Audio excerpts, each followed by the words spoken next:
The whispers started the moment I walked into St. Matthew's Lutheran Church that Sunday morning. I could feel every pair of eyes tracking my movements as I made my way down the aisle, searching for an empty pew. The sanctuary buzzed with that particular brand of small-town gossip that sounds like prayers but cuts like knives. "There's Jenny Morrison again," I heard Mrs. Caldwell hiss to her neighbor. 32 and still showing up to these family events alone. Such a shame. I'd love to know which corner of the globe you're watching from. And if this story speaks to you, make sure to subscribe. Tomorrow's video is one you absolutely can't miss. I kept my chin up and slid into a pew near the back, smoothing down my navy dress. Today was supposed to be about celebrating my cousin Rachel's baby, little Emma's baptism. Instead, it felt like I was walking into a firing squad armed with judgment and pity. The church had been my sanctuary growing up in Millbrook, a small town in upstate New York where everyone knew everyone's business. Now, at 32, it felt more like a courtroom where I was perpetually on trial for the crime of being unmarried and childless. Rachel appeared at the front of the church, radiant in a flowing cream dress, cradling 6-month-old Emma in an elaborate white christening gown that had been in our family for 3 generations. Her husband, Mark, stood beside them, beaming with pride, while both sets of grandparents clustered around like they were posing for a Norman Rockwell painting. I genuinely felt happy for Rachel. She'd always dreamed of this moment, this perfect family picture. But as I watched the scene unfold, I couldn't ignore the familiar ache in my chest or the whispers that seemed to grow louder around me. "Poor Jenny," came another voice, this one belonging to my great-aunt Dorothy. "She's worked so hard on that little boutique of hers, but what's the point if she doesn't have a family to share it with?" I owned Threads and Things, a small clothing boutique on Main Street that had actually been doing quite well, thank you very much. I'd built it from nothing after college, weathered the economic downturns, and even expanded to include a small online component. But in Millbrook, a woman's success was always measured against whether she had a husband and children. The ceremony began, and Pastor Williams started his opening remarks about the blessing of children and the importance of family. I tried to focus on his words, but the whispers continued like a steady undercurrent. "She's getting desperate now," I caught from somewhere behind me. "Did you see how she was looking at Rachel's baby? It's written all over her face." My cheeks burned. Yes, I loved children. Yes, I wanted a family someday. But the assumption that I was desperate stung more than I cared to admit. I wasn't sitting here plotting to steal babies or throwing myself at every available man in town. I was simply living my life, building my business, and yes, hoping that love would find me when the time was right. The worst part was that some of the whispers came from women I'd known my entire life. Women who used to babysit me, who'd watched me grow up, who'd celebrated my graduation and cheered when I'd opened my store. Now they looked at me like I was some tragic figure, a cautionary tale about what happened when you focus too much on your career and not enough on catching a husband. "Maybe she's too picky," suggested someone else. "Remember when she turned down Tommy Brennan? He had a good job at the hardware store." Tommy Brennan had also been 26 years old, lived in his mother's basement, and spent most of our one and only date talking about his extensive collection of vintage beer cans. But apparently, in the court of public opinion, I should have settled for him rather than remain single. Pastor Williams called for the families to come forward for the baptism. Rachel caught my eye and smiled, giving me a little wave. Despite everything, she was one of the few family members who never made me feel like my singleness was a personal failing. We'd grown up more like sisters than cousins, and she understood that I was genuinely happy for her, even if my own path looked different. As the ceremony continued, I found myself thinking about the choices that had led me here. After college, I could have followed my then-boyfriend Derek to Chicago, where he'd gotten a job at a big consulting firm. Instead, I'd chosen to stay in Millbrook and pursue my dream of opening my own business. Derek had given me an ultimatum: come with him or we were over. I'd chosen my independence, and he'd chosen his career. Looking back, I knew it was the right decision, but moments like this made me wonder about the road not taken. Then there was James, the investment banker I'd dated for 2 years in my late 20s. He'd been everything on paper that a woman was supposed to want: successful, handsome, from a good family.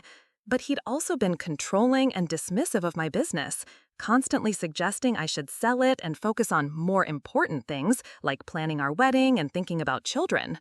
When I'd realized he expected me to abandon everything I'd worked for to become his trophy wife, I'd ended things. The breakup had been messy and public, giving the town gossips plenty of ammunition.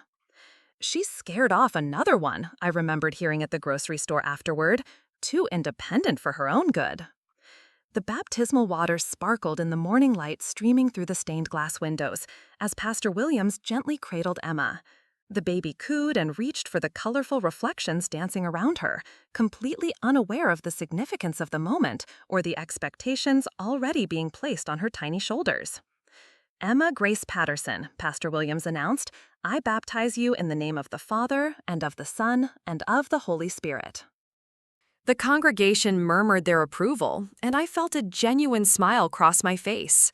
Whatever my own struggles, this was a beautiful moment. Emma was starting her journey in life surrounded by love and community, even if that community could be suffocatingly judgmental at times. After the ceremony, everyone moved to the fellowship hall for the reception. The room was decorated with soft pink and white balloons, and tables groaned under the weight of casseroles, finger sandwiches, and desserts that represented the very best of Millbrook's home cooks. I helped myself to a small plate and found a quiet corner, hoping to avoid the worst of the socializing. But isolation wasn't an option at events like this. Within minutes, I was surrounded by well-meaning relatives and family friends, all armed with advice I didn't ask for. "Jenny, honey," said my mother's oldest friend, Patricia Evans, settling into the chair beside me with a plate piled high with food, "I've been thinking about you lately.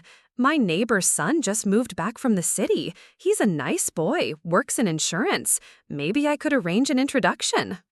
Before I could respond, my Aunt Susan joined the conversation. "Insurance is steady work," she agreed. "Not glamorous, but reliable. That's what you need at your age, dear. Someone dependable who can give you security." The implication was clear. At 32, I couldn't afford to be choosy anymore. I should be grateful for any decent man willing to take on a woman who'd waited too long to settle down. "I appreciate the thought," I said carefully, "but I'm not really looking to be set up right now. I'm focused on expanding the boutique's online presence." Patricia and Susan exchanged one of those looks that older women perfect over decades of practice. The look that said I was being foolish and stubborn, that I was prioritizing the wrong things, that I'd regret this attitude when it was too late. "Business is important," Patricia said, in the tone people use when they're about to deliver a "but" that negates everything they just said. "But Jenny, a woman needs more than a career. You can't cuddle with a cash register at night." I nearly choked on my punch. The idea that my life was somehow empty or incomplete because I didn't have a husband felt both insulting and reductive. Yes, I wanted love and partnership, but I also wanted it to be genuine and mutual, not just a solution to other people's discomfort with my single status. The conversation continued around me like I wasn't even there. More relatives had gathered, drawn by the familiar scent of unsolicited advice and the opportunity to dissect my life choices. "What about that handsome pharmacist at Walgreens?" suggested my cousin Beth, bouncing her toddler on her hip. "He always asks about you when I pick up my prescriptions." "Carl Henderson is 57 years old and has been divorced 3 times, I pointed out, trying to keep my voice level. "Experience means he knows what he wants," Beth countered without missing a beat, "and at least he's available." The group nodded sagely, as if Beth had just delivered profound wisdom, instead of suggesting I should be grateful for anyone with a pulse and a steady job. I glanced around the fellowship hall, searching for an escape route, when I spotted my younger brother Kevin near the dessert table. He caught my eye and immediately started making his way over, probably recognizing my trapped animal expression. "Hey, sis," he said, sliding an arm around my shoulders. "Mom's looking for you. Something about helping with the gift table." It was a lie, but a merciful one. I excused myself from the advice committee and followed Kevin toward the front of the room, grateful for the reprieve. Thanks, I murmured as we walked. I was about to start screaming. I could tell. You had that look you used to get when Dad made us go to those extended family reunions. Kevin grabbed a brownie from the dessert table and took a large bite. Same crowd, same conversations, just 20 years later. Kevin was 28, happily married to his college sweetheart Lisa, and the father of twin boys. He'd followed the traditional path that everyone expected, but somehow he'd never made me feel bad about choosing differently. Maybe it was because he was genuinely happy with his choices, so he didn't need to validate them by criticizing mine. The worst part is they think they're helping, I said, straightening some of the gift cards that had been knocked askew. Like I'm some charity case who just needs their intervention to find happiness. You know what your problem is, Kevin said, grinning. You're too successful. It makes them uncomfortable. If you were struggling, they could just feel sorry for you. But since you're actually doing well, they have to find something wrong with your life to maintain the natural order. A lot of love and effort went into bringing this story to life. If you're enjoying it, we'd be so grateful if you'd subscribe to our channel. Now, back to where we left off. He wasn't entirely wrong. Millbrook was the kind of place where people were genuinely supportive when you needed help, but they could be less enthusiastic when you succeeded beyond their expectations. My boutique had become more profitable than anyone had anticipated, including myself. Last year, I'd even been featured in a regional magazine as one of Upstate's rising entrepreneurs. But instead of celebrating my success, many people seemed to view it as evidence that I'd made the wrong priorities. The reception continued around us, filled with the usual small-town social choreography. Children ran between tables while their parents tried to maintain conversations over the chaos. Elderly relatives held court in their chairs, dispensing opinions and memories in equal measure. Young mothers compared notes on sleep schedules and teething remedies. And through it all, the single women of various ages navigated carefully, knowing that every interaction would be analyzed for signs of desperation or contentment. Rachel appeared beside us, finally having extracted herself from the receiving line of well-wishers who wanted to hold Emma and offer parenting advice. "Thank goodness that's over," she said, adjusting the baby's christening gown. "I love everyone dearly, but if one more person tells me that Emma looks just like their great-aunt Gertrude who died in 1987, I might lose it." "She's beautiful," I said, reaching out to touch Emma's tiny hand. "And she was perfect during the ceremony, not a peep." "Don't jinx it," Rachel laughed. "She's saving up all her energy for tonight, I'm sure." She looked at me more seriously. "I saw you getting the 3rd degree over there. I'm sorry. I hoped people would focus on Emma today instead of your personal life." "It's not your fault," I assured her. "Besides, I'm used to it by now." But that wasn't entirely true. Each time hurt a little more, partly because the pressure was increasing as I got older, but mostly because I was starting to wonder if they were right. Not about settling for just anyone, but about whether I was somehow defective for not having found love yet. "You know," Rachel said, shifting Emma to her other arm, "Mark has this colleague at the hospital. He's new to the area and he seems really nice. Maybe we could all have dinner sometime?" Even Rachel. My heart sank a little, though I tried not to show it. She meant well, but it felt like another reminder that my single status was a problem to be solved, rather than simply a current circumstance. "Maybe," I said noncommittally. "We'll see how things go with the store. The holiday season is always crazy."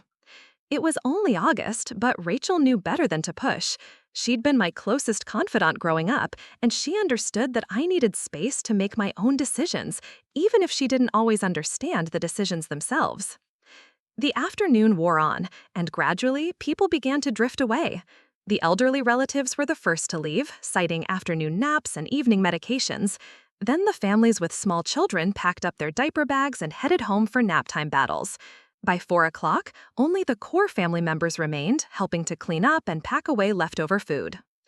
I was stacking chairs in the fellowship hall when my phone buzzed with a text message. The number wasn't in my contacts, but the message was brief and professional. "Miss Morrison, this is Dr. Alexander Reed. I believe we have a dinner appointment this evening. I'm running slightly behind schedule due to an emergency surgery, but I should be able to make our 7 p.m. reservation at Giuseppe's. Looking forward to meeting you." I stared at the phone in confusion. I definitely didn't have a dinner appointment with anyone, let alone a doctor I'd never heard of. Giuseppe's was the nicest restaurant in the county, the kind of place where you made reservations weeks in advance for special occasions. I certainly hadn't made any plans there. "Everything okay?" Rachel asked, noticing my puzzled expression. I showed her the message. "Do you know anything about this? Someone named Dr. Alexander Reed thinks we have dinner plans tonight." Rachel's face went through a series of expressions: confusion, realization, and then something that looked suspiciously like guilt mixed with excitement. "Oh," she said slowly. "Oh no. I think there might have been a miscommunication." "What kind of miscommunication?" "Well, you know how Mark works at the hospital, and he mentioned you to this new surgeon, and apparently there was some confusion about whether you'd agreed to meet him, and somehow your phone number got passed along, and—" She trailed off, clearly realizing how ridiculous it sounded. "Rachel," I said carefully, "please tell me you didn't set me up on a blind date without telling me?" "Not exactly," she quickly said. "Mark was just talking about you, and this doctor seemed interested, and Mark might have mentioned that you'd be free tonight, and possibly given the impression that you'd already agreed to dinner, but it wasn't intentional, I swear." I closed my eyes and counted to 10. This was exactly the kind of well-meaning interference I'd been dealing with all day, except now it had escalated to the point where some stranger thought he had actual plans with me. "Rachel, I can't just show up to dinner with a complete stranger because of a misunderstanding." "But he's really nice," she said pleadingly.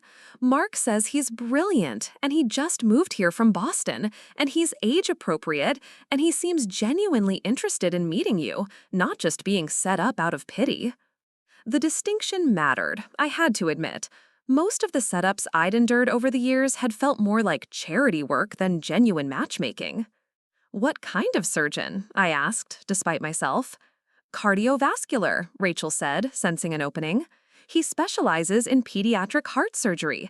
Mark says he's one of the best in his field, and he left a prestigious position in Boston to come work at the Children's Hospital here because he wanted to make a difference in a smaller community."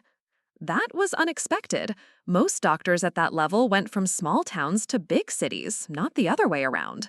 Standing in my bedroom at 6:15 that evening, I stared at my reflection in the full-length mirror and questioned every decision that had led me to this moment. After 2 hours of internal debate, I decided to go through with the dinner. Not because I was desperate or lonely, but because the alternative, calling a complete stranger to explain that my well-meaning relatives had created an elaborate misunderstanding, seemed even more mortifying. I'd chosen a burgundy wrap dress that struck the right balance between polite effort and not trying too hard. My dark hair was pulled back in a low bun, and I'd applied just enough makeup to look put together without appearing overdressed. If this evening was going to be a disaster, at least I'd look composed while it happened. The drive to Giuseppe's took 20 minutes through the winding country roads that connected Millbrook to the slightly larger town of Riverside, where the restaurant was located. Giuseppe's occupied a converted Victorian mansion overlooking the Hudson River, complete with extensive gardens and a reputation for both excellent food and romantic ambiance. It was exactly the kind of place that made a statement about the importance of an occasion. I pulled into the parking lot at 5 minutes to 7, my hands slightly damp on the steering wheel. Through the large windows, I could see the warm glow of candlelit tables and the silhouettes of well-dressed diners. Part of me wanted to turn around and drive home, but I'd come this far. Besides, my curiosity was getting the better of me. What kind of man made reservations at Giuseppe's for a first meeting with someone he'd never actually spoken to? The hostess, a polished woman in her 50s, with silver hair and an elegant black dress, greeted me with a practiced smile. "Good evening. Do you have a reservation?" "I believe so, under Reed for 7 o'clock." Her expression brightened considerably. "Of course. Dr. Reed called ahead to let us know he was running a few minutes late due to an emergency at the hospital. Right this way, please." She led me through the main dining room, past couples sharing intimate conversations over wine, and families celebrating various milestones. The restaurant was exactly as elegant as its reputation suggested, with rich wood paneling, soft jazz playing in the background, and fresh flowers on every table. We stopped at a corner table with a perfect view of the river, where the evening light was just beginning to fade into dusk. The hostess pulled out my chair with professional grace. "Dr. Reed requested our best table," she said as I settled in. "He wanted to make sure you had a lovely view. Can I start you with something to drink while you wait?" I ordered a glass of the house Pinot Grigio, thinking I might need the liquid courage. As the hostess walked away, I took a moment to absorb my surroundings. This wasn't the kind of place where someone brought a casual acquaintance for a getting-to-know-you dinner. The atmosphere, the table choice, the attention to detail, it all suggested someone who took dating seriously and had the means to make an impression. My phone buzzed with another text. "Just leaving the hospital now. Should be there in 15 minutes. Thank you for your patience, and I hope you're not having second thoughts. Alex." The message struck me as considerate and slightly vulnerable, which wasn't what I expected from someone confident enough to make reservations at Giuseppe's based on a secondhand recommendation. I texted back, "No second thoughts. Take your time." The wine arrived, and I sipped it slowly while watching other diners and trying to calm my nerves. This felt different from the usual setups I'd endured over the years. Those had typically involved coffee dates at the local diner or casual drinks at the one bar in Millbrook that stayed open past 9 p.m. This felt like someone who understood the importance of making a good first impression, even if the circumstances of our meeting were unconventional. At 7:20, I noticed a slight commotion near the entrance. The hostess was speaking animatedly with someone I couldn't see, gesturing in my direction. A moment later, she was leading a tall man across the restaurant toward my table. My first impression was that he looked exactly like what Central Casting would order if they needed someone to play a successful doctor. He was probably in his mid-30s, with dark hair that was slightly mussed from what I assumed was a long day at the hospital. He wore a navy blazer over dark jeans, dressed up but not overly formal, and he moved with the kind of confident stride that suggested someone comfortable in professional settings. But it was his expression that caught my attention. As he approached the table, his face showed a mixture of relief, curiosity, and what looked like a pleasant surprise. When our eyes met, he smiled, and I felt something I hadn't experienced in a long time, genuine attraction coupled with nervous excitement. "Jenny?" he asked as he reached the table. "I'm Alex Reed. I can't tell you how sorry I am for being late, and how grateful I am that you're still here." He had a slight Boston accent and the kind of voice that suggested someone used to explaining complex things, a doctor's voice, warm but authoritative. "It's fine," I said, accepting his offered handshake. His grip was firm and warm, with calluses that suggested someone who worked with his hands. "I understand hospital emergencies don't follow social schedules." "8-year-old with a congenital heart defect," he said as he settled into his chair. "Emergency surgery that couldn't wait. But I probably shouldn't start our evening talking about work." He paused, studying my face with what seemed like genuine interest. I have to say, Mark's description didn't do you justice. It was a line that could have sounded practiced, but something in his delivery made it seem sincere. "What exactly did Mark tell you about me?" "That you were smart, independent, successful, and completely uninterested in being set up with anyone," Alex said with a slight grin. "He also mentioned that you might be annoyed about the unconventional way this dinner came about." I couldn't help but laugh. He wasn't wrong about any of that. "So why did you go ahead with it?"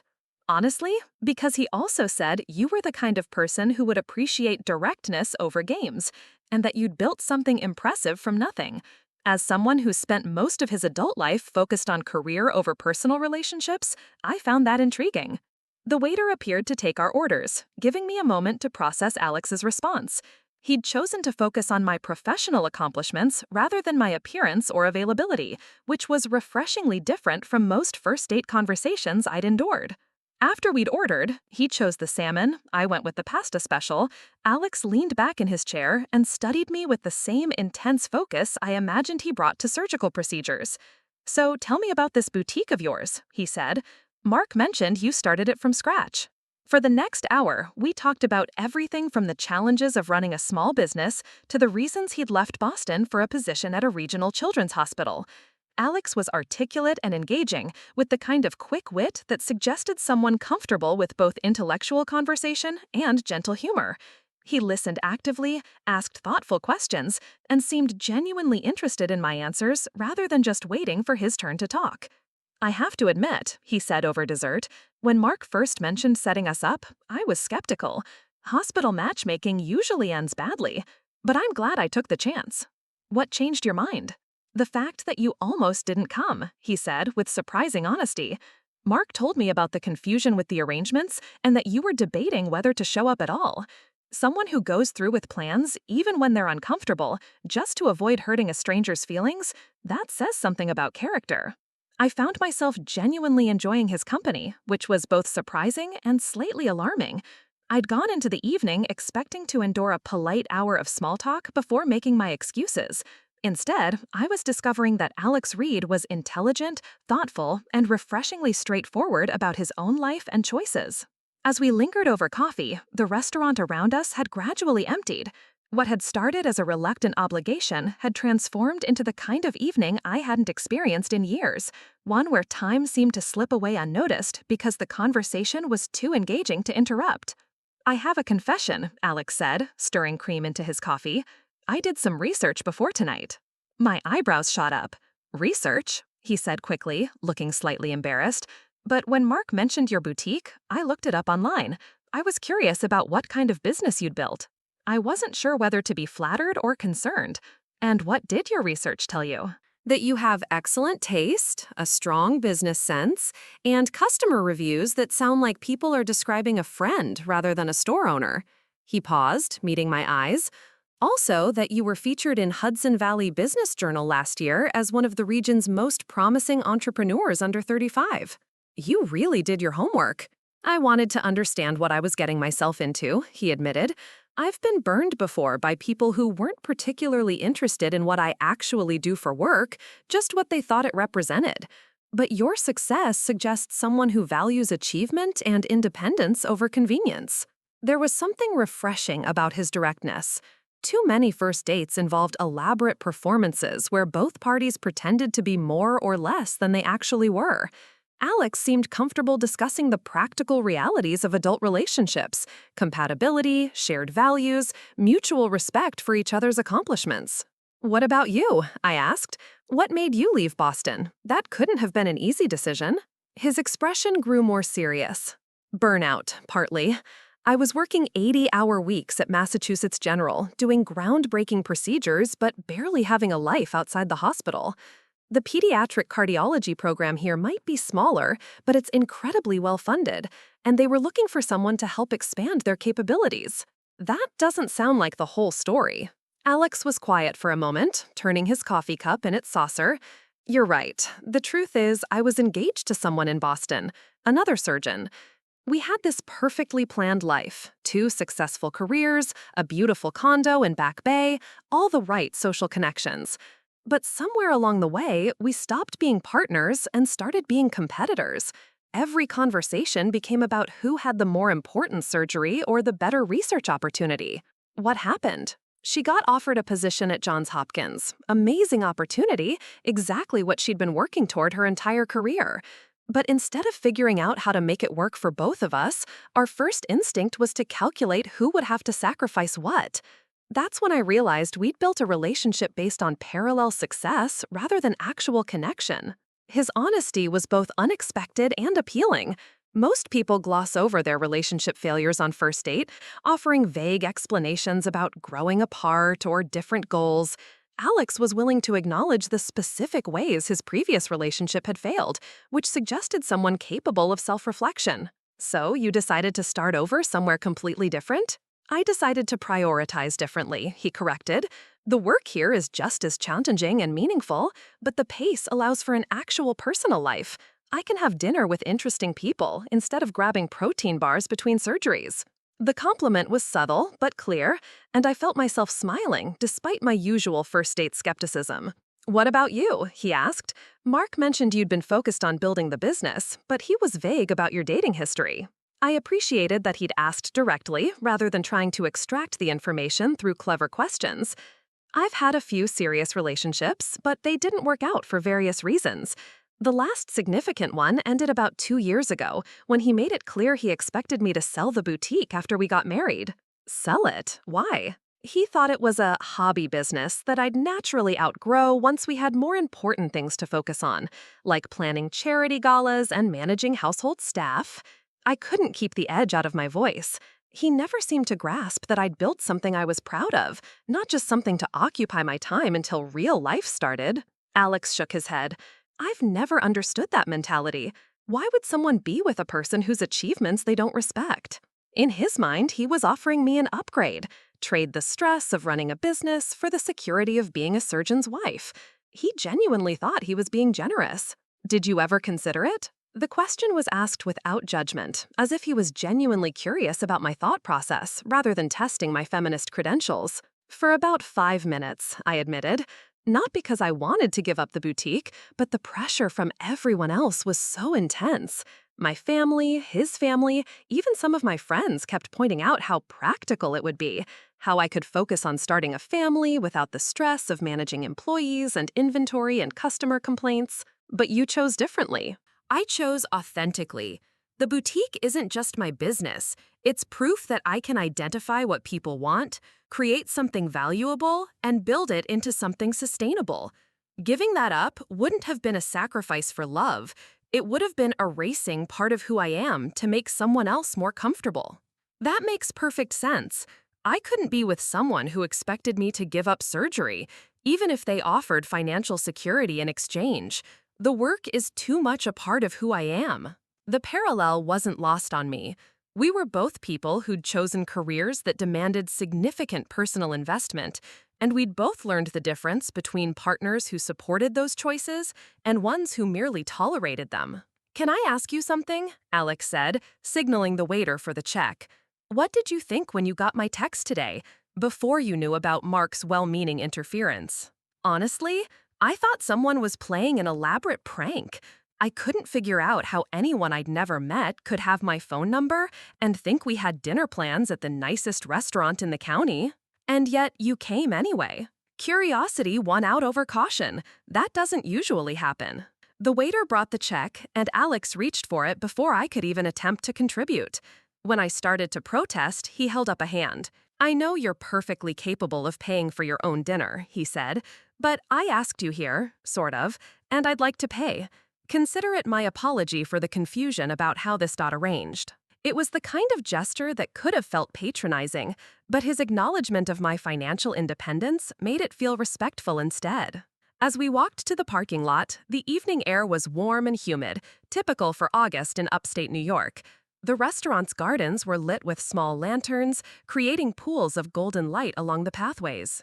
I have to say, Alex said as we reached my car, this turned out much better than I expected. Mark's matchmaking skills are apparently better than his surgical technique. Don't let him hear you say that. Are you kidding? I'm going to recommend him for a promotion. He paused, his hand resting on my car door. I'd like to see you again, if you're interested. Maybe something less formal next time. I'd love to see your boutique, and there's a farmer's market in Hudson next Saturday that's supposed to be excellent. The suggestion was casual but thoughtful, acknowledging both my professional interests and suggesting an activity that would allow for conversation without the pressure of another formal dinner. I'd like that, I said, surprising myself with how much I meant it. Good, he smiled, and I noticed he had the kind of laugh lines that suggested someone who found reasons to be happy despite a demanding career. I'll call you tomorrow, if that's all right. We can figure out the details. As I drove home through the quiet country roads, I found myself replaying the evening's conversation. For the first time in months, I wasn't dreading the follow-up to a date. Instead, I was actually looking forward to seeing where this might lead. The farmer's market in Hudson was everything Alex had promised, a vibrant maze of local vendors selling everything from organic vegetables to handcrafted soaps, set against the backdrop of the historic waterfront district. I arrived at 10 a.m. to find Alex already waiting near the entrance, holding 2 cups of coffee, and looking remarkably relaxed for someone I'd assumed would be perpetually rushed. I took a gamble on cream and sugar, he said, but there's a vendor over there with about 12 different sweetener options if I guessed wrong. You guessed right. The coffee was perfect, strong but not bitter, exactly how I preferred it. How long have you been here? About 20 minutes. I wanted to scout out the best vendors before the crowds arrived. He gestured toward the maze of white tents and colorful awnings. Fair warning, I may have developed a mild obsession with local honey since moving here, and there's a cheese vendor who apparently makes something that will change your life. We spent the next 2 hours wandering between stalls, sampling everything from lavender shortbread to heirloom tomatoes. Alex turned out to be an unexpectedly enthusiastic shopper, asking vendors detailed questions about their growing practices and production methods with the same focused attention I'd seen him give our dinner conversation. "You're very thorough," I observed, as he conducted what amounted to an interview with a soap maker about her ingredients. "Occupational hazard," he admitted. "When your job requires attention to detail that can mean the difference between life and death, it's hard to turn that off for casual purchases." At the cheese vendor stall, we sampled something called Hudson Valley Heaven, a soft, herb-crusted goat cheese that was indeed life-changing. Alex bought a small wheel, despite my protests that it was too expensive for a casual Saturday purchase. "Consider it research," he said. "I'm curious to see what you think of it after you've had time to really taste it, not just sample it." The implication that he expected to see me again to get my full review felt both presumptuous and oddly reassuring. There was something appealing about someone confident enough to make plans that extended beyond the current moment. We found a bench overlooking the Hudson River and unpacked our various purchases: the cheese, some crusty bread from another vendor, fresh strawberries, and a bottle of local sparkling cider. It was the kind of impromptu picnic that would have made me anxious with most people, worried about spills or awkward silences, but with Alex, it felt natural. "Can I ask you something personal?" he said, slicing the bread with a small knife he'd somehow acquired from one of the vendors. "Depends on how personal." "Yesterday, when you were debating whether to come to dinner, what finally convinced you?" It was an unexpectedly thoughtful question. Most people would have asked whether I was glad I'd come, not what had motivated the decision in the first place. Honestly, I realized that saying no would have been letting other people's expectations control my choices just as much as saying yes would have been. I took a sip of the sparkling cider, watching a sailboat navigate the river below us. If I'd stayed home just because I was annoyed about being set up, I'd have been reacting to their assumption that I needed their help instead of making my own decision about what I wanted to do. That's a very mature way to look at it. It's also a very stubborn way to look at it, I admitted. I have a history of doing things partly to prove that I can, even when it would be easier not to. Is that what starting the boutique was about? The question caught me off guard, partly because it was perceptive, and partly because I wasn't sure I'd ever examined my own motivations that clearly. "Maybe, partially," I said slowly. "Everyone expected me to get a safe job with benefits and work my way up through someone else's company. Opening my own business seemed risky and potentially foolish, especially in a small town where most retail ventures fail within 2 years. But you did it anyway." I did it because I had ideas about how things could be done differently, and I wanted the chance to prove they would work. The fact that other people doubted me was just additional motivation. Alex spread the soft cheese on a piece of bread and handed it to me. I understand that impulse. When I told people I was leaving Boston for a regional hospital, most of them assumed I'd failed somehow. Like the only reason someone would make that choice was if they couldn't succeed at the highest level. "Do you ever wonder if they were right?" "Never," he said without hesitation. "I know the difference between running away from something and running towards something. I wasn't escaping failure in Boston. I was choosing a different definition of success." We sat in comfortable silence for a while, watching the river traffic and sharing the food we'd collected. There was something peaceful about the morning that felt like a stark contrast to the social pressure I'd experienced at the baptism just a day earlier. With Alex, I didn't feel like I was being evaluated or fixed or improved upon. I felt like I was simply being appreciated as I already was. "What's your family like?" I asked eventually. "Small and scattered. My parents live in Oregon now. My dad retired from engineering, and my mom teaches pottery classes. I have one sister who's a veterinarian in Colorado. We're close, but geographically spread out, which means lots of phone calls and annual reunions that feel like concentrated relationship maintenance." "Do they ask when you're going to settle down and give them grandchildren?" Alex laughed. They did until my sister provided them with 2 grand dogs and made it clear that was all they were getting from either of us for the foreseeable future. Now they focus their parental energy on sending care packages and forwarding articles about work-life balance. That sounds refreshingly low pressure. What about yours? I thought about yesterday's baptism, the well-meaning advice, the constant undercurrent of concern about my single status. Let's just say they're very invested in my personal happiness, whether I've asked for their input or not. The kind of family where everyone has opinions about your life choices? The kind of family where your life choices become community discussion topics, I corrected. It comes from love, mostly, but it can be suffocating. Alex nodded thoughtfully. That must have made building your business more complicated. Not just the practical challenges, but managing everyone else's reactions to your choices.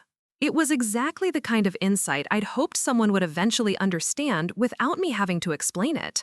The business challenges, finding suppliers, managing cash flow, building a customer base, those were problems with solutions.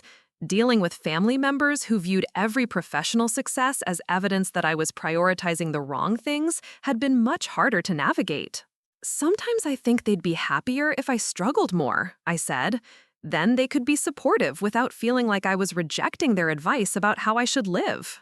Success can be isolating, Alex agreed. People are comfortable with you needing help, less comfortable when you don't need what they're offering. We packed up our picnic supplies and spent another hour exploring the market, but the conversation had shifted to more personal territory. Alex told me about the adjustment period after leaving Boston, the loneliness of starting over in a new place where he didn't know anyone outside of work. I found myself sharing details about the early days of the boutique, the moments when I'd questioned whether I was being brave or foolish, the gradual realization that I'd built something sustainable and worthwhile. As we walked back toward the parking area, Alex stopped in front of a vendor selling handmade jewelry. "Would you mind if I bought you something?" "That's not necessary." "I know it's not necessary, but there's a pair of earrings there that would be perfect with that dress you wore last night, and I'd like you to have something to remember today." The earrings were simple silver drops with small stones that caught the light beautifully. They were exactly the kind of thing I would have chosen for myself, which suggested either excellent taste or careful attention to my preferences. "Thank you," I said as he handed me the small wrapped package, "but you should know that I would have remembered today without them." "Good," he said, smiling, "but now you'll think of this conversation every time you wear them, which means I get to be part of more than just today." 2 weeks later, Alex had become a regular part of my routine in a way that felt both surprising and natural. We'd fallen into an easy pattern of evening phone calls, quick lunches when his schedule allowed, and weekend adventures that ranged from hiking trails in the Catskills to exploring antique shops in nearby towns. I was reorganizing the jewelry display at Threads and Things on a busy Thursday afternoon when he appeared in the doorway, still wearing surgical scrubs under a light jacket. The sight of him in my space, 2 worlds colliding unexpectedly, made me smile despite my surprise. "Don't you have patience to save?" I asked, finishing with a necklace arrangement before giving him my full attention. "Just finished a procedure and have about an hour before my next surgery. I wanted to see this famous boutique in person." He looked around appreciatively, taking in the carefully curated displays and the way I'd arranged everything to create distinct but complementary sections. "This is impressive, Jenny. Really impressive." Coming from someone who'd achieved success in his own demanding field, the compliment meant more than the usual customer praise. Alex understood what it took to build something from nothing, to maintain standards while managing all the practical details that kept a business running. "What's your best-selling section?" he asked, moving toward the career wear I'd arranged near the front of the store. "Depends on the season, but professional clothes do well year-round. A lot of women drive up from the city for weekend shopping, and they like finding work pieces that aren't available in every department store." My assistant manager, Claire, emerged from the stockroom carrying an armload of new arrivals. She took one look at Alex and raised an eyebrow in a way that suggested she'd been waiting for this moment since I'd started mentioning him in casual conversation. "You must be the famous surgeon," she said with a grin that was equal parts friendly and protective. "I'm Claire. I've heard a lot about you." "All good, I hope," Alex replied, shaking her offered hand. "Mostly," Claire said with mock seriousness, "though Jenny's been distracted lately, so I'm reserving final judgment." I felt my cheeks warm. Claire likes to think she's my guardian angel. Someone has to look out for you, Claire said, starting to hang the new arrivals. You're terrible at taking breaks, and you work too many hours, and you never let people take care of you properly. She's not wrong, Alex said, looking at me with an expression I couldn't quite read. When's the last time you took an actual vacation? I took last Sunday off, I protested. Hiking for 6 hours doesn't count as a day off, he said. That's just exercise with scenery. Claire nodded approvingly. I like him already. A customer entered, drawn by the window display I'd rearranged that morning, and Claire smoothly transitioned into professional mode. Alex and I moved toward the back of the store, where I kept a small office space and the more expensive pieces that required personal attention. These are beautiful, he said, examining a collection of silk scarves from a local artist I discovered at a craft fair. Do you find all your vendors yourself? Most of them. I spend a lot of weekends visiting studios and craft fairs, looking for pieces that fit the store's aesthetic but aren't available everywhere else. I picked up one of the scarves, feeling the quality of the silk between my fingers. It's one of my favorite parts of the job, actually, finding artists who are doing interesting work but haven't figured out how to reach the right customers. You're essentially curating, Alex said thoughtfully, like a gallery, but for things people can actually use in their daily lives. It was exactly the right way to describe what I did, and the fact that he understood the distinction between retail and curation made me appreciate him even more. What made you choose this particular location? He asked, looking out the large front window that faced Main Street. Partly practical, the rent was reasonable and there's good foot traffic, but mostly because I liked the idea of being part of downtown Millbrook's revival. When I was growing up, half these storefronts were empty. Now there's a bookstore, a coffee shop, 2 restaurants, and a yoga studio. It feels like a community again. And you were part of making that happen. We all were. The bookstore owner and I coordinated our grand openings, the coffee shop gives discounts to employees from other local businesses, and the restaurants recommend us to their customers. It's not just individual businesses succeeding, it's a whole ecosystem. Alex was quiet for a moment, looking around the store with what seemed like new appreciation. I've been thinking about the community a lot since I moved here. In Boston, everything was so competitive. Even the collaborations felt like strategic alliances rather than genuine partnerships. What's it like at the hospital here? Different, better in most ways. The staff actually eats lunch together instead of grabbing energy bars between procedures. People ask about each other's families. When someone has a difficult case, the response is, "How can we help?" instead of "Don't let it affect your productivity." Claire appeared beside us with a customer who was interested in the silk scarves. I spent a few minutes helping her select pieces that would work with her existing wardrobe, while Alex observed the interaction with the same focused attention he seemed to bring to everything. After the customer left with her purchases, he turned to me with a slightly serious expression. "Can I ask you something? And you can say no if it's too personal or complicated." "What is it?" "My hospital is having a fundraising gala next month. It's a big deal. Donors, board members, local politicians, they expect the department heads to attend with dates, and I was wondering if you'd come with me." The request was more significant than it might have sounded to an outside observer. Hospital galas were serious social events, the kind where plus ones were evaluated as potential long-term partners rather than casual companions. Accepting would be making a statement about where our relationship was heading. "What kind of gala?" I asked, though I suspected I already knew. "The black tie kind, with dinner, dancing, and a silent auction. Very formal, probably a little boring, definitely a chance for you to meet all my colleagues at once." He paused. "I understand if it's too much, too soon, but I'd really like you to be there." I looked around my store, thinking about how much my life had changed in the past month. 4 weeks ago, I'd been the subject of whispered speculation at a family baptism, the single woman everyone pitied or wanted to fix. Now, I was being invited to exactly the kind of event that would announce to an entire professional community that I was part of someone's life in a meaningful way.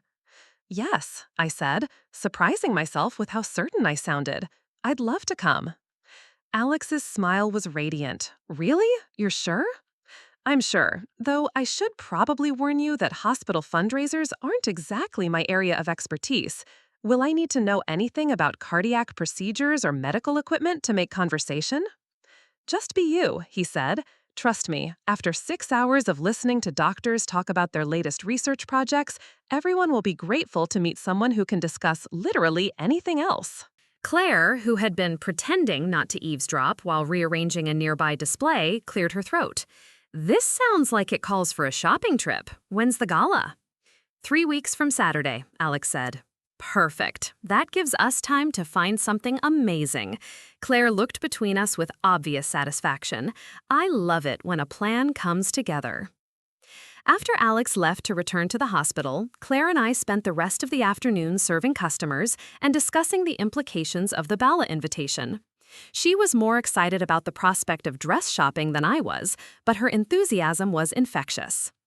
This is a big deal, you know, she said as we prepared to close for the day. He's introducing you to his professional world. That's not something people do casually.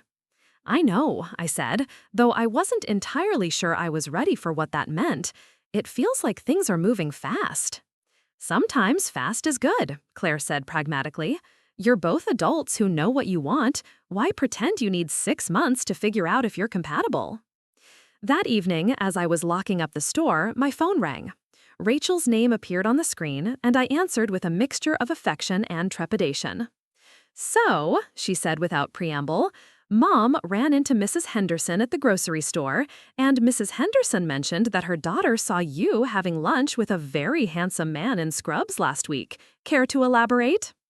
I laughed, recognizing the small-town information network in full operation. His name is Alex, he's the surgeon Mark told me about, and we've been seeing each other. And? Details, please. Is he nice? Is it serious? Are you happy? Yes, yes, and yes, I said, surprised by how easy those answers were. Actually, he invited me to his hospital's fundraising gala next month. Jenny! Rachel's excitement was audible.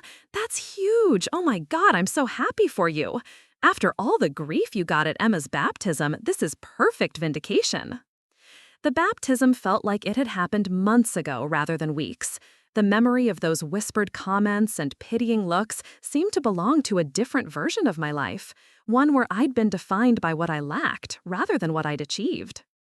I should probably call Mom before the gossip network beats me to it, I said. Definitely. But Jenny, I'm really, really glad this worked out.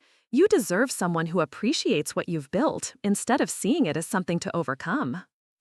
After we hung up, I sat in my car for a few extra minutes, looking at my store through the front windshield. The window display I'd created that morning looked professional and inviting, the kind of storefront that drew people in and made them want to browse. In 3 weeks, I'd be standing next to Alex at a formal event, being introduced as his girlfriend to colleagues and donors who would judge us both as a couple. For the first time in longer than I could remember, that prospect felt exciting rather than terrifying. The evening of the gala arrived with unseasonably warm weather for late September, the kind of perfect autumn night that made the Hudson Valley feel like a painting. I stood in front of my bedroom mirror, adjusting the delicate silver earrings Alex had bought me at the farmer's market, now paired with an elegant black dress that Claire had helped me select during what she'd called the most important shopping trip of the year. The dress was everything I'd hoped for, sophisticated without being overdone, flattering without being attention-seeking, expensive enough to hold its own in a room full of hospital board members, but not so flashy as to suggest I was trying too hard. Most importantly, it made me feel like the best version of myself, rather than someone pretending to be someone else. Alex arrived precisely on time, looking devastating in a perfectly tailored black tuxedo. When I opened the door, his expression shifted from appreciation to something deeper, pride, maybe, or the kind of satisfaction that comes from knowing you're exactly where you want to be. You look incredible, he said, offering me his arm. Are you ready for this? As ready as someone can be for their first hospital gala, I said, accepting the elegant corsage he'd brought, white orchids that complemented my dress perfectly. The drive to the Riverside Country Club took 20 minutes through winding roads lined with trees just beginning to show their fall colors. Alex filled me in on the key people I'd be meeting: the hospital administrator who'd recruited him from Boston, the head of the cardiac surgery department who'd become both mentor and friend, several major donors whose contributions kept the pediatric program running. "Remember," he said as we pulled into the club's circular driveway, "you don't need to impress anyone, you just need to be yourself. These are good people who do important work, but they're also human beings who appreciate interesting conversation and genuine warmth." The country club was exactly what I'd expected. Old money elegance with crystal chandeliers, fresh flower arrangements the size of small trees, and the kind of understated luxury that whispered rather than shouted about wealth and status. The ballroom was already crowded with couples in evening wear, the women glittering with jewelry, and the men looking uniformly distinguished in their tuxedos. Alex guided me through the crowd with practiced ease, stopping to make introductions and engage in the kind of sophisticated small talk that seemed effortless but required genuine skill.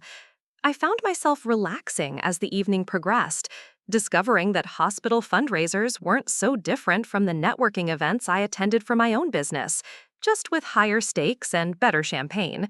"Alex, there you are." A woman in an emerald green gown approached us with the kind of confident stride that suggested someone accustomed to being the center of attention. "And you must be Jenny. I'm Margaret Thornton, chair of the hospital board. I've been dying to meet the woman who finally convinced our most eligible bachelor to bring a date to one of these events." Her tone was warm, but appraising, the kind of social calculation that happened constantly at events like this. I could feel myself being evaluated, not just as Alex's girlfriend, but as someone who might become a permanent part of his professional and social world.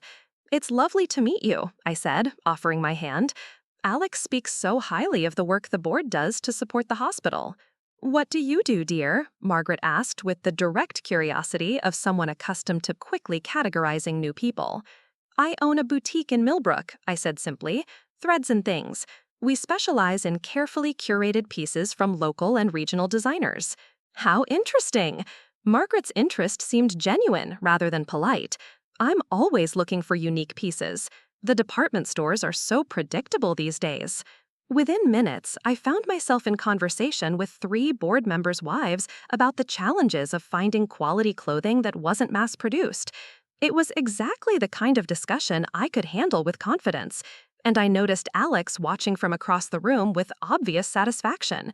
The evening continued to unfold smoothly.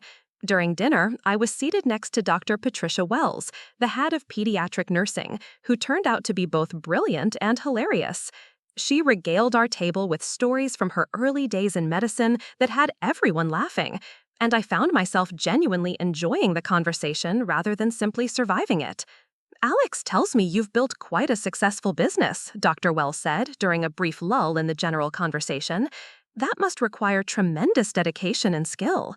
"It's been challenging but rewarding," I said. "There's something satisfying about identifying what people need and figuring out how to provide it in a way that works for everyone."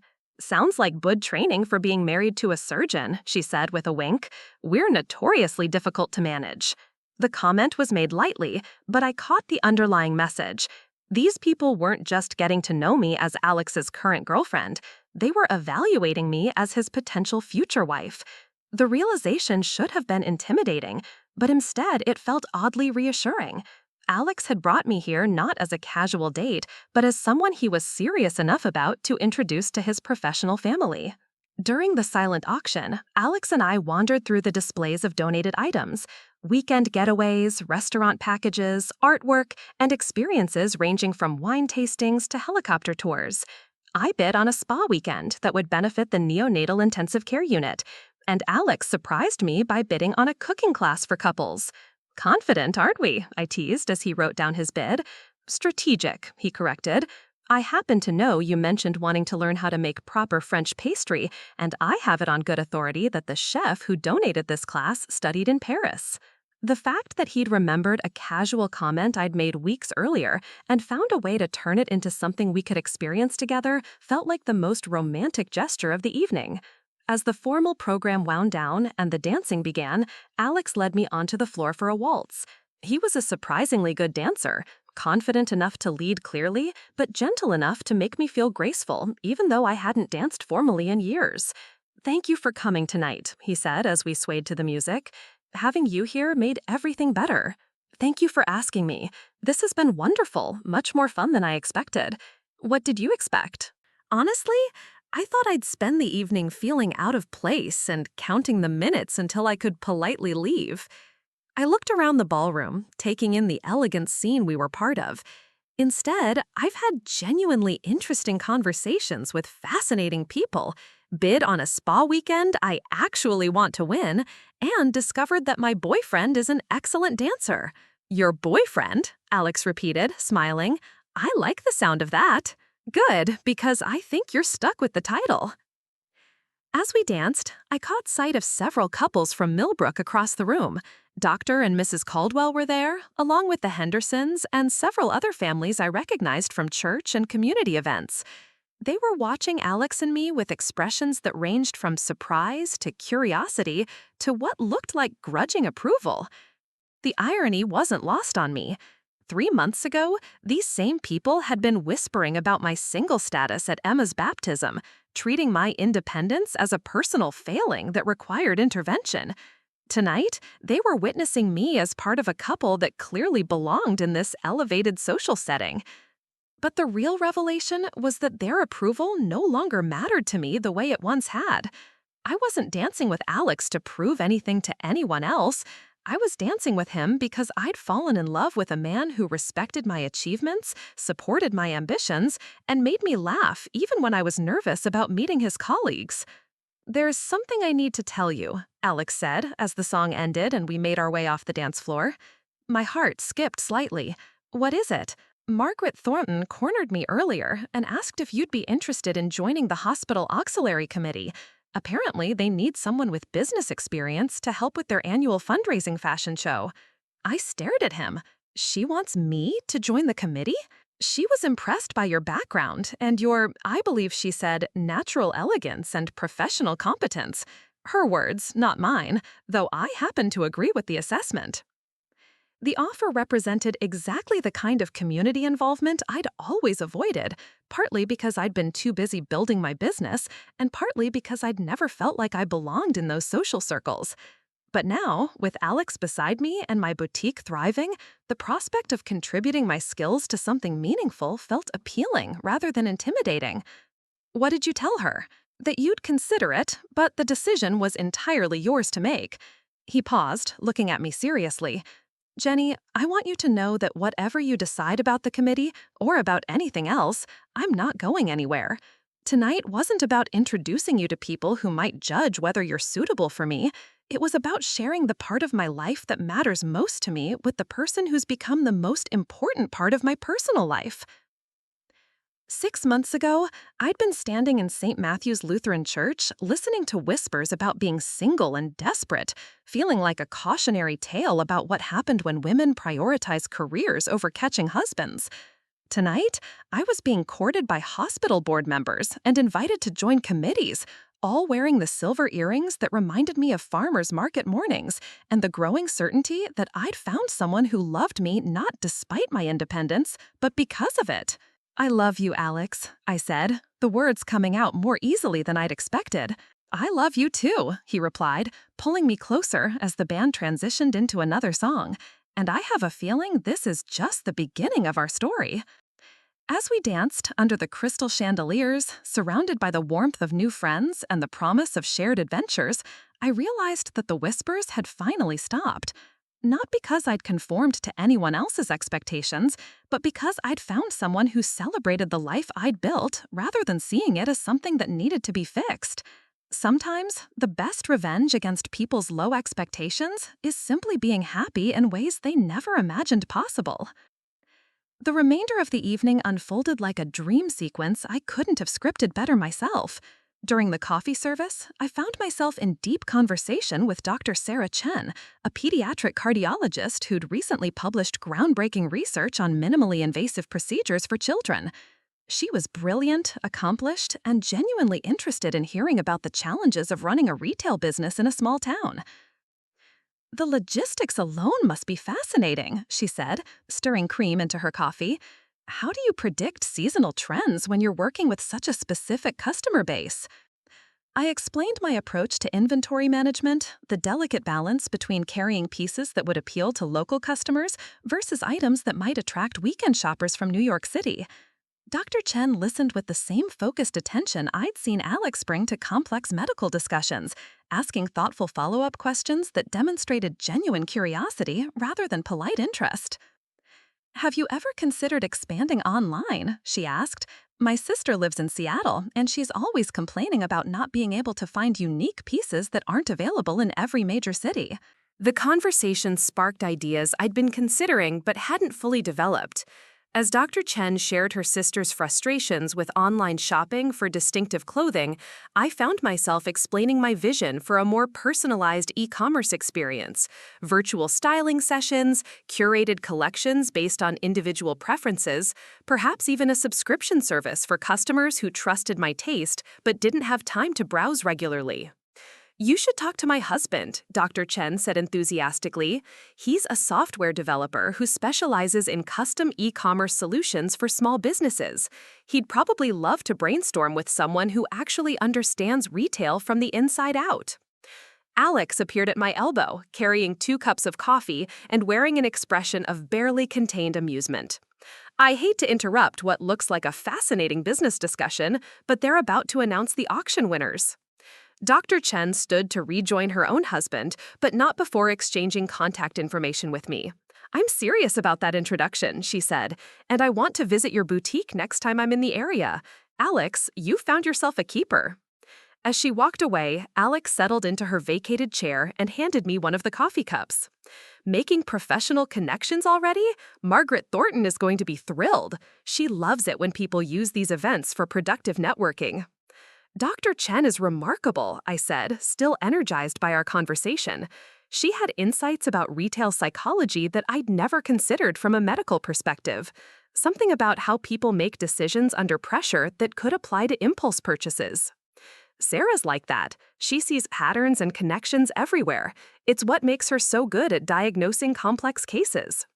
Alex leaned back in his chair, studying my face with obvious satisfaction. You're enjoying this, aren't you? Not just tolerating it for my sake, but actually having a good time. I am, I admitted, surprised by how true it was. These people are genuinely interesting.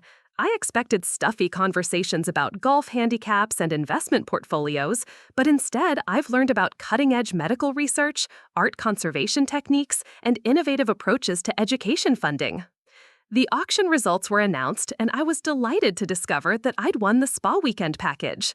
Alex had successfully bid on the couple's cooking class, along with a wine tasting experience that he claimed would be educational research for future dinner parties. Planning future dinner parties already? I teased as we collected our auction certificates. Optimistic planning, he corrected. I figure if I'm going to be introducing you to people regularly, I should probably learn how to entertain properly.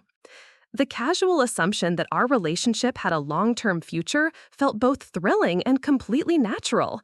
We'd moved beyond the tentative early stages of dating into something that felt solid and sustainable, built on mutual respect and genuine compatibility rather than just initial attraction. As the evening wound down, we found ourselves in a smaller group near the bar, continuing conversations that had started during dinner. I was talking with Mrs. Hamilton, a retired teacher whose late husband had been one of the hospital's founding board members, when she made a comment that stopped me cold. You remind me of my daughter, she said with a wistful smile. She's about your age, brilliant at her job, completely independent, but she's so focused on proving she doesn't need anyone that she's forgotten how nice it is to want someone. The observation hit closer to home than I cared to admit. For years, I'd been so determined to demonstrate my self-sufficiency that I'd unconsciously pushed away people who might have complemented rather than completed my life. The distinction mattered more than I'd realized. What changed for you? Mrs. Hamilton asked gently, if you don't mind me asking. There's something different about the way you and Alex look at each other compared to most couples your age. I glanced across the room to where Alex was deep in conversation with 2 other surgeons, occasionally gesturing in ways that suggested he was describing a complex procedure. Even in a room full of accomplished people, he stood out, not because he was trying to impress anyone, but because he was genuinely passionate about his work and comfortable with his expertise. I think I stopped trying to prove that I didn't need help and started recognizing the difference between needing someone and choosing to be with them, I said slowly. Alex never made me feel like my independence was a problem to be solved. He treated it like an asset that made me more interesting rather than more difficult. Mrs. Hamilton nodded approvingly. Smart man. The best partnerships aren't about completing each other, they're about enhancing what's already there. As we prepared to leave, Alex and I made our way through the crowd, saying goodbyes and accepting invitations for future social gatherings. Several couples mentioned dinner parties, charity events, and casual get-togethers that would apparently be incomplete with our presence. Dr. Morrison and his lovely girlfriend had become our social designation for the evening, and I found I didn't mind the label as much as I might have expected. Being seen as half of a partnership felt different when the partnership was based on mutual admiration rather than social convention. The drive home was quiet, both of us processing the evening's events. The country roads were dark except for our headlights, creating an intimate cocoon that encouraged reflection rather than conversation. "Penny for your thoughts," Alex said as we turned onto the road that led back to Millbrook. "I was thinking about how different tonight felt from what I expected," I said.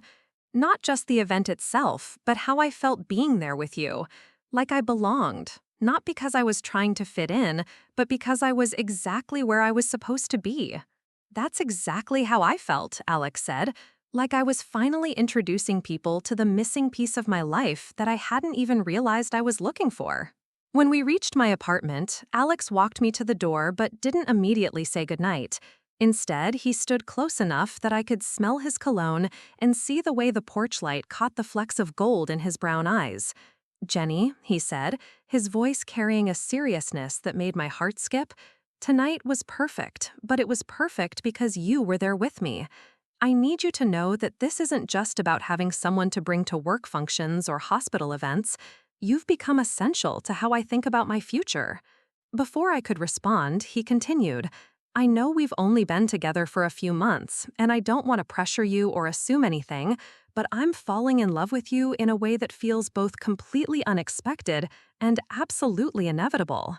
The words hung in the air between us, honest and vulnerable, in a way that took courage to say, and even more courage to receive properly.